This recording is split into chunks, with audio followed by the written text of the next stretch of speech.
made you want to write the screenplay? Yeah, thanks. My family is from this place. The house that the guys visit at the end of the movie is my family's house. My child plays my child. It was all sorts of like kind of autobiographical things. But it was also just a bit of luck because I originally had set this movie in Mongolia and the characters were going to Mongolia. And I was like 30 pages into this script and it wasn't going well. And then an ad popped up on the internet for Auschwitz tours with lunch. And so once I saw that, I realized, oh, that's so much better. You know, you can tell this really interesting story about these two guys experiencing like their own grief, but against the backdrop of real historical grief. And suddenly the movie felt like it had, or the story in general just felt like it had this kind of rich texture without hitting the audience over the head with it. It's just like you could just present these two characters in this place, and suddenly there's just great drama. And you'd already gone to Poland, I'm guessing, previously and sort of explored your family's history, and that sort of helped you figure out the rest of the story in a way? Yeah, exactly. Like in 2008, my wife and I went to pretty much like the exact same thing the characters do, not on a tour, just backpacking ourselves or whatever, but like, so I had been to all these places. So it was funny, so once I saw the Holocaust tours with lunch thing, I looked at my old pictures from 2008 when my wife and I had like driven through Poland, and I realized, oh, this is all these great things that these characters should do. Like there was a picture of me, it was kind of out of focus, standing in front of these like monuments, and the monuments were twice the size of me. And I just was like, oh my God, it'd be so funny. And I already had this character Benji in my head because I was in the Mongolian thing. And I was like, oh my God, I know what this character would do there. Like, and you just put them there. And of course, my character would be stuck with the phones, and his character would be winning everybody over. You put those pictures in the script, actually. Oh yeah, I put the pictures in the script to try to show people that this is what pictures look like. That's a little bit like, why am I looking at this? Yeah. Have you ever gotten a script with pictures in it like that? I don't think my script had pictures. Really? You just gotta get to the end, you gotta finish the script, not just stop reading Oh, your I character. was just reading mine. Please, I'm done, the end. Okay, page 65. Well, Kieran, I wanted to ask you, you get the script. What about your character? What about Benji appealed to you? What made you want to play him? It's funny because I've had to figure that out after the fact because like Reddit was like, oh, I want to do that fun, yeah, belly monkey, yes, do. But I sort of figured it out after the fact, which was like, I loved it right away. I loved the dynamic these guys had, and I felt like I could sense their history, and I just wanted to go in there and do it. But anytime I felt like I had him pegged, he would just do something completely different and very surprising and spontaneous, and I was like, oh, that seems like so much fun to play. And I wanted to go in there and just like do as little prep as possible and see just sort of what comes out. And it was fun to go and play a guy who he himself, I think, doesn't fully understand himself, or he has no idea what sort of reaction he's gonna have. And he did all this like great prep by putting it in the script. I didn't have to do any like problem solving, or I had literally no questions, no notes. There was like nothing when I saw it. So I went, I don't want to think about it. I want to ask questions. Let's just go in there and do. So seriously, you had no question. You didn't. No questions, no notes. There was the costume. The costume, because I always forget that I have to put clothes on the person I'm playing. Always. It's never, it was in the schedule, it was like the day before we're shooting, and it was like, you got a fitting, and I was like, fuck. I forgot, you had to like pick clothes. So I kind of had an idea, but I forgot to like tell the costume designer, like give him like a couple of weeks to like shop for stuff in Poland. I had some ideas but didn't say anything, so she came with her idea of stuff, which was one thing. I had my idea, you had your idea, none of them were the same, and none of them were what we ended up with. Jennifer, I wanted to ask you, Marcia meets David and Benji has not necessarily shown himself to be the most, calm, collected person. Why do you think she sort of gravitates toward him in the film and sort of spurs a little relationship with him? I mean, she's got eyes and ears. I mean, the guy's magic. He's just like, just got sparks flying off of him. Pew, pew, pew.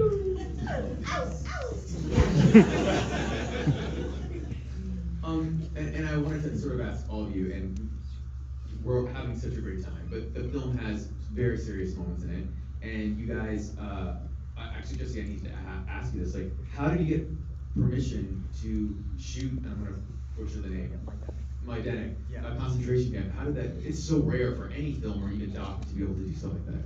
Yeah, so the scene that you saw at the concentration camp is like literally, I don't know whether you remember this part, but like it's literally 5 minutes away from this town. It's this very strange, surreal experience where you're like in this beautiful, beautiful, it's a college town.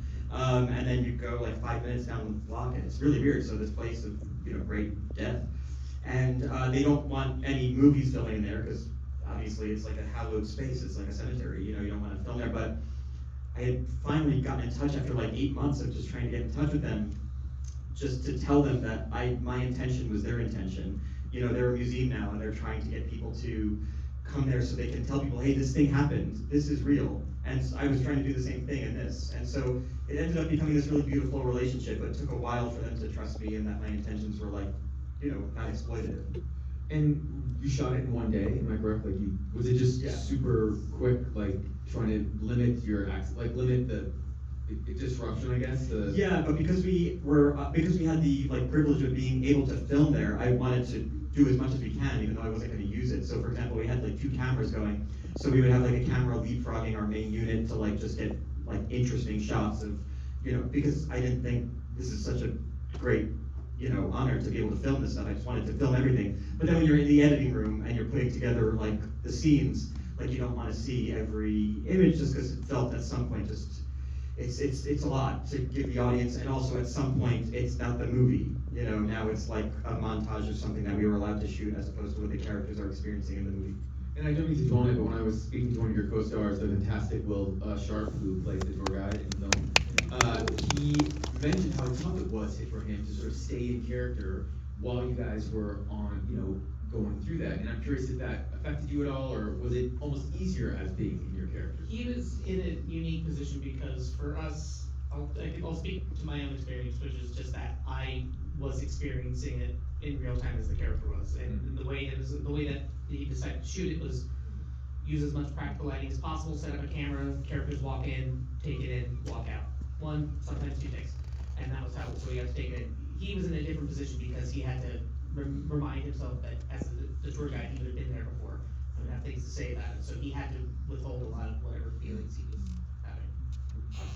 Jennifer, did you have any thoughts of just that experience, or had you been there before? Or? I've never been to a concentration camp, and I'm Jewish, and it was one of those things that I had heard was a very, very heavy experience, and I was very nervous about it, obviously, because it sounds so daunting and big and hideous, and I was really nervous, and I was surprised by the eeriness of the place, because it felt like the prisoners had been just released that morning. It was pristine. I have chills on my scalp right now. I mean, it's the weirdest thing, because you just smell and feel the death and the horror in these empty rooms. The energy of it is it's a historic grief coming up through your body. And I don't, it's something that is very, very powerful and really horrifying to experience, because you realize this was not that long ago, and it went on for years, that close to town. Yeah. It's haunting. I think one of the things I love about the film is it's such a sort of portrait of pain and dealing with pain, and in many ways that relates to their visit to the camp. But Jesse, I wanted to ask you, where did Benji's character come from? I feel like I've met Benji a couple of times in my life. Maybe they don't know they were Benji, but There's a couple of nods. there might be some. I don't know if that means they are Benji. Someone you've seen from afar, Yeah, it's it's people I've met that my initial feeling of them is intimidation and envy, and then it turns into adoration and love, intimidation because they're intimidating, it's a big presence, and envy because they're doing the thing that I want to do, or they're saying the things I'm thinking, but would never have the bravery to say. And then love because it's fascinating to watch them. They're like a movie star. It's like watching a movie star in your orbit, somebody who's just can light up a room and everything. And then ultimately I have this feeling with people similar to this, which is that ultimately a little bit of pity, that I know there's some emptiness there. And so with him, it's like as much as I love him, as also I feel bad for him, and it's hard to be around, kind of. But you know, but really, they're brilliant people. I mean, let's speak specifically about I Benji. think he keeps gesturing to you. Yeah. Well, no, it's like actor. Yeah. Not the same. Yeah. You know, these people tend to be really brilliant, smart people who are broken in some ways because they're too smart for this world. And What when does you that sound like? What's that? Who's too smart No, for no, this world? just smart enough. But Kieran, when you read the script, did you recognize people you knew in this character, or was it just so original to you that you felt like I wanted to play him? At first the latter, and later the former. I was like, oh, I just get this guy, I want to go, as I said before. It wasn't until afterwards when I was watching the first time I was watching it that I realized, oh, I have a Benji in my life, and I saw him in what I was doing. And after the fact, like in the theater watching it, and it was just like the security and the way that like Benji goes through and talks to the person, and I was like, oh my god, that's that guy. And quite literally, as I'm having that moment, my wife sitting next to me leans in and says that guy's name. I was like, oh god, I guess I'm doing him. Great. I wouldn't know. Okay. There's distance at least. Like, No, we'll see. oh. But I don't know if he's like so self-aware. People, you're probably like, that was so weird. Originally, where'd you get that weird guy? I'm like, that's you, dude. Well, I do want to take some questions from the audience. Yeah. Are there any questions? You right there, sir, in the gray t-shirt. Or green. Oh yeah, thank you so much. This was really beautiful film, and I wanted to ask Jesse, since it's maybe the first time I've seen a film that's about the Holocaust and its money, and it's also never at the expense of the Holocaust as a story. It's like very tastefully done, and it's this kind of miracle balance. And I just wanted to ask, like, how much of this was discovered via trial and error, and what was your a process to figure out how to make the humor resonate without cheapening the subject matter? First of all, thank you so much for that question. It's so generous and nice and astute, because that's what the balance of the movie is. It's like, how do you tell a story that's like about these big themes and have it be funny but never at the expense of the theme? So it's exactly how you put it, is exactly the balance. And I truly never thought about it until I was like editing the movie, and then we're like, oh, this joke is too funny, and it comes after the camp scene. There was a funny joke that came after too soon after the camp scene, and that felt like, oh, that's. But when I'm writing it, I'm really just thinking of like what the characters are saying and doing, and I'm like by nature a depressive who thinks about these bigger things and feels guilty about them. But I'm also a person who like just loves making jokes, perhaps to distract from my overall depressive constitution. And so, so that's like what it's coming from. So it's basically, this is like my personality or whatever, essentially. It's been called by a recent critic, and my personality by a critic recently has been called an acquired taste. Yeah. Eisenberg's always been an acquired taste, which is the way they describe apple cider vinegar and other medicines. And so, yeah. So this is, it's just like it came naturally to me, I'll say. And then the only time I was evaluating it in a more calculated way was in editing, when we were saying, no, that comes too close. But this is just the nature of stuff I write, and I've written stuff that has not gone over well because maybe I'm trying to do it in a way that just appears too, I don't know, not as balanced or something. But this is just like the nature of, I guess, my stuff in general. Thank you for noting that. That's so generous. And thank you for being the one guy to attempt a standing ovation and nobody followed. I noticed that. Don't think I didn't notice that. Goes around like, we're all joining, right? Are you gonna wait? No, I'll just hang out, take a seat. I got these questions for later, so it's okay. I'll just wait. You right there, sir. Yes, so as he recently, a couple years ago, directed his first feature film, which I really love. And so this second movie, how have you evolved as a director and also a writer on this particular project? So in case you didn't hear, the question was, your first feature was a couple years ago. This is your second one. How have you evolved as a director and filmmaker in your craft? Thank you. That's so nice to say, and thank you for watching it. And you are now in a club of two with my mom.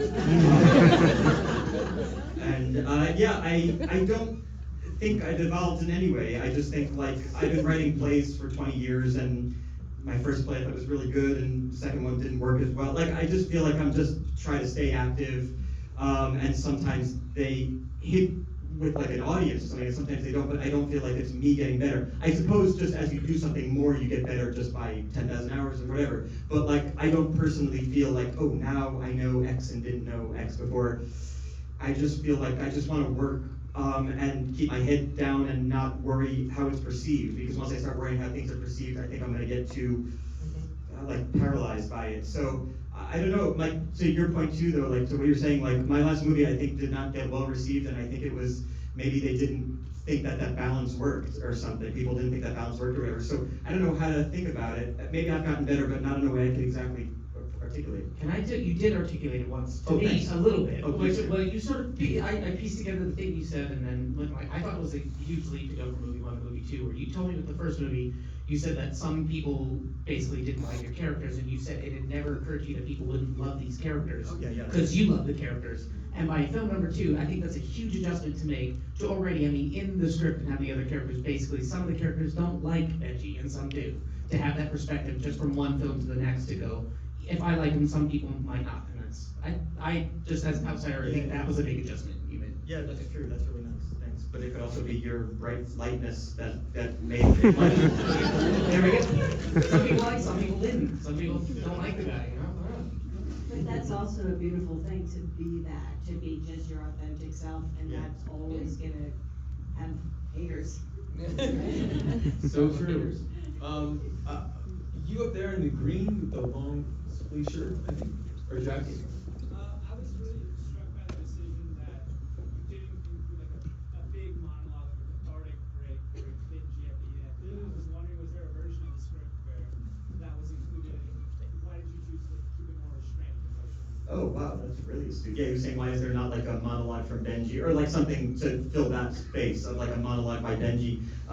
And the reason is because the movie is like it's through my character's eyes, trying to understand this guy who's kind of unknowable to himself, to me, to the audience, and he doesn't have like this self-awareness, or if he does, it's been buried beneath layers of delusion, not bad delusion, just like his own stories of himself, that he doesn't have, like, he's not ready for that kind of self-awareness. That's why, like, the movie ends as it ends, where he's still at this transient place at an airport, because he doesn't have, like, the kind of self-awareness. As brilliant as he is, he has a huge blind spot, which is just his own self-awareness. And so it would be, I guess, false to the character. The reason David has a monologue is because David's really self-aware, and David's, like, to a fault. David's so self-aware that he can't even, like, step out of himself to enjoy something. But Benji just doesn't have that, which is a gift and a curse. Can I just say, I think that your restraint and the daring to leave this character the way you did at the end is so rare, and so I think it's one of the most powerful things about the movie, because you do so many things that no one else does. Like, nobody shoots, a concentration camp with people just walking through silently. If that's fairness, the ability to not go to the obvious, and to be able to lighten up the heaviness with a joke or humor, because that is how people process pain and release it, and are able to take it on, and to see the pain of that last moment. It's I get chills when I think about it, because I'm thinking, well, does he still have the basement of his, like, where is he going? Like, where is I worry about him. And I was in the movie, and But that restraint is important. You once told me about a scene that you wrote that you decided not to put in the script, and I was like, that's a brilliant scene. You're like, I know, it's really good. I was like, well, then why was that in? And you gave an explanation, like, that's restraint. Didn't go like, I'm not gonna put it in just because it's good, it doesn't belong here for these practical reasons. Yeah. A lot of people don't have that, they go, I got a good thing, I'm gonna put it in. That's impressive. Kieran, I wanted to ask you about that scene. Do you remember what you were thinking while you were shooting that? Like, when he decides to leave David, he's just gonna sit, like, do you remember what you thought he was thinking? Again, going back to, like, I just try not to think about it. We did both airport shots, one after the other, person, And I remember you came up to me and said, "Do you want to know about this? Do you want me to talk to you about it?" And I basically said, "No, go away." Movie magic. Yeah, just like yeah. So yeah, I mean, I knew what he's going to do. It's hard for me to put in words now after the fact. I kind of don't like to. I don't know. Is that fair? I respect don't wanna, it. Absolutely respect describe it. you. Yeah. Okay. Good. Any other questions? Oh, I have to at the top row right there. You, Miss Ma'am. Yes. Huge hand. Yeah.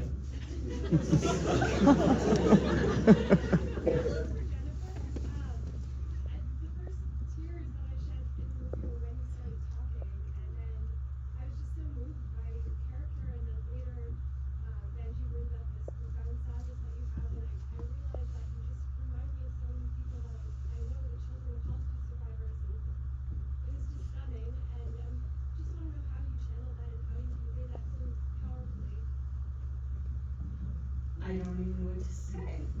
They said just the nicest thing. I actually have no words except to say thank you. It's really nice.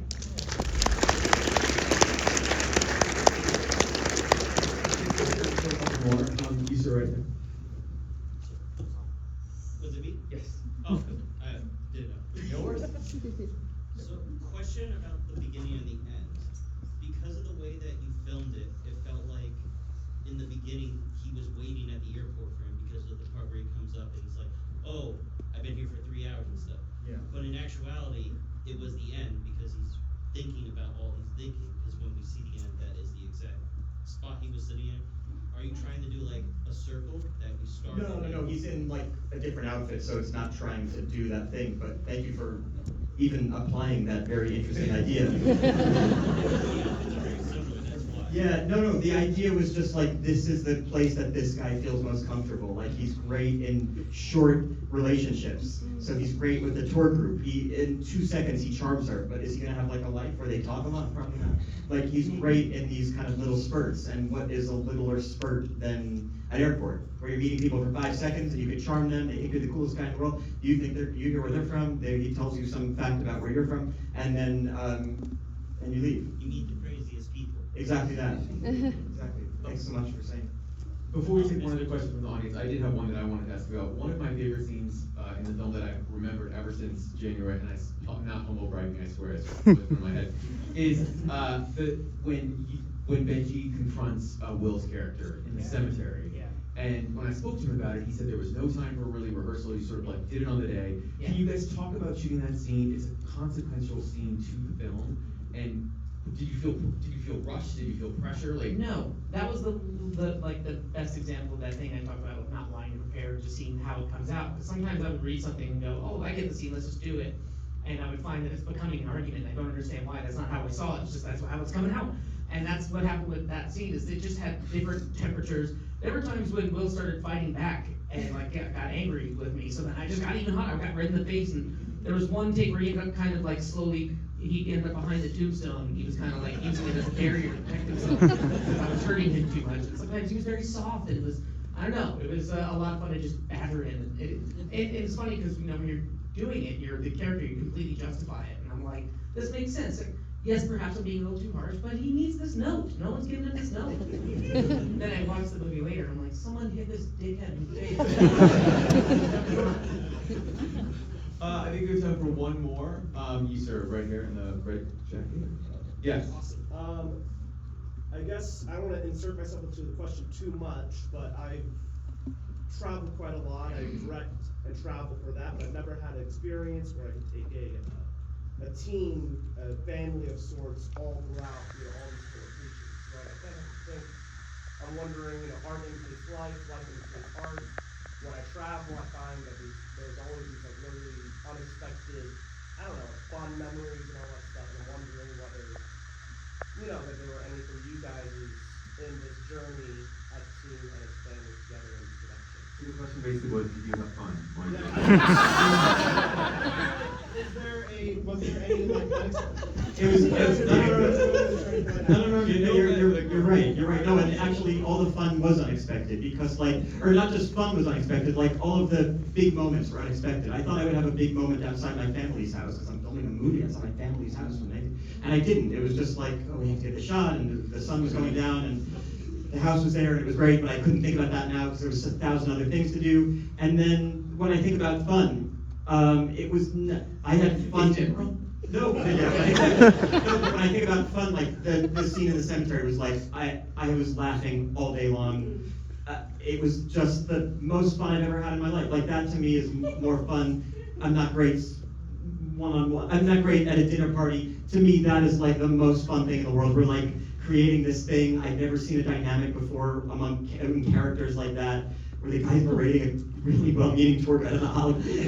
And it's to me, it makes me giddy, even thinking about it. And then watching Kieran, we did one take on Kieran that we just followed Kieran. We didn't have the coverage, we just basically followed him wherever he's going, whatever, let's just shit through him. And that was the only, you get dailies at the end of the day, you get the dailies from what you shot. That was the only take I would watch from the whole movie all the time. The editor and I would just sit there watching this take. It was so funny. Kieran's saying weird shit. It's so funny. And to me, there's nothing more fun in the world than that.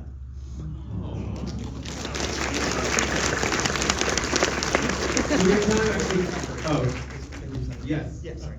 Yes, your question. For Jesse, as a writer and director and star of the film, did you ever struggle with getting too close to it or keeping an effective eye on what you were doing? And how did you manage that? Well, that's a really good question. Yeah, I was wondering, did I ever feel like I'm getting too close to it? And yeah, the only thing is, I actually don't watch myself in movies because I just feel self-conscious. A lot of actors are similar, and so with this, I knew I had to, obviously, and I knew I had to watch. And so, the solution I had was just to wear my hat and my glasses that I actually wear, just so it was it's a look I feel comfortable in, you know what I mean? I have big curly hair, so straightened out because I'm playing a Gentile in a movie, but basically, I would wear that, and I was look, I'm comfortable in my life.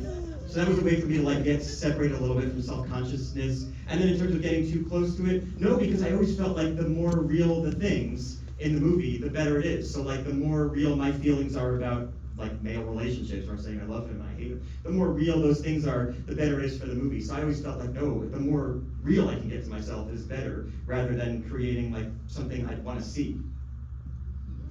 And we do have one more, and ma'am, right there, yeah, you're right there, miss. Hi, yeah, okay, thank you. So it struck me that there were sort of two expressions of generational trauma that felt said the same point. Benji, who feels everything, almost to an extreme in being in pain to the point that he tried to take his life, and Dave, who sort of represses and pushes down Yeah. and has a hard time dealing. As a descendant of survivors, I have felt myself in both of those places, and so I'm just curious, what does it mean to you to be a descendant of a survivor, and how have you managed to rethinking back to that original trip that helped inspire this film? Well, thanks for such a nice question. I'm sorry about, obviously, your history. Yeah, whatever. Sorry about history. That applies to everybody. Sorry about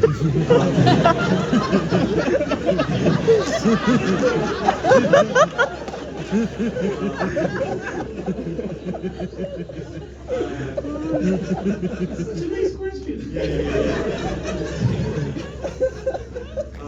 Yeah, I don't know. I feel it's everything is in the movie is what I think. It's I feel guilty that I should feel bad for myself. Why should I feel bad for myself? My life is great. I have access to any antidepressant I want. There's no reason for me to ever pat myself on the back. I don't deserve any pity. And on the other hand, it's pain.